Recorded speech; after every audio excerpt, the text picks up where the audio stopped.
citizens must have access to sport, regardless of gender, ethnic origin, age, religion, sexual orientation or social background.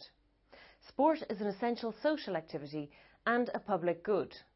For many people, sport is one of the most important forms of recreation, whether they take part in it or simply spectate.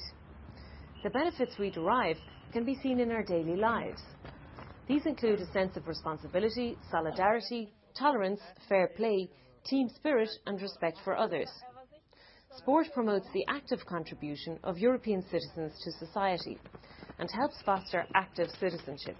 The role of sport in the EU was the main topic of the report by Manolis Mavromatis, which was adopted by the European Parliament on the White Paper proposed by the Commission.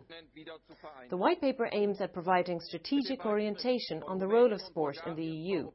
It recognises its important social and economic roles while respecting the requirements of EU law. The paper is the result of extensive consultations with sports organisations such as the Olympic committees and sport federations. Doping was one of the major concerns in his report, according to Mr. Mavromatis. The European Parliament asks for the adoption of measures to avoid excessively heavy sporting schedules, which push athletes towards doping, so that they can not only augment their performance, but also physically sustain their bodies. Furthermore, the EPP-ED group calls for a comprehensive policy aimed at preventing and combating doping.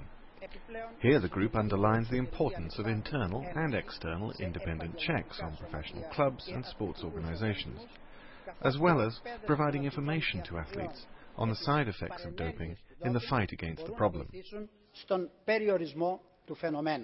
Television rights were also covered in the White Paper, as they are the primary source of income for professional sport in Europe.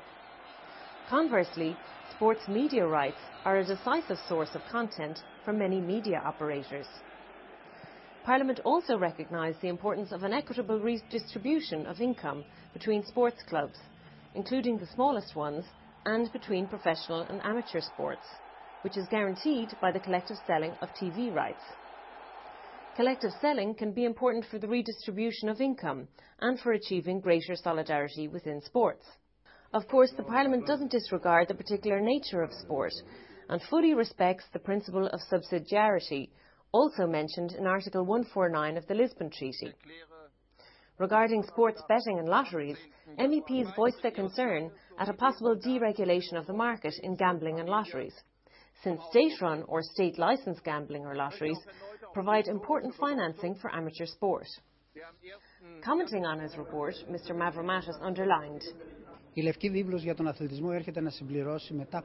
official recognition of sport in the new Lisbon Reform Treaty is a very big step towards a European policy in the field of sport.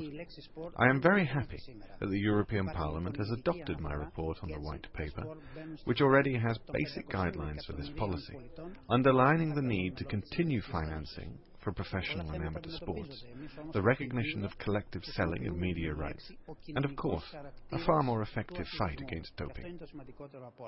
Sport is not just about physical activity and recreation.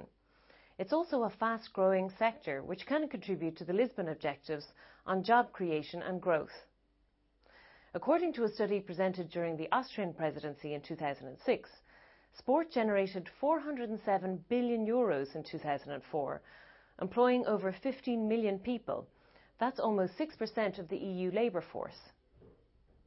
This programme was brought to you by the press service of the EPP-ED group, the largest political group in the European Parliament.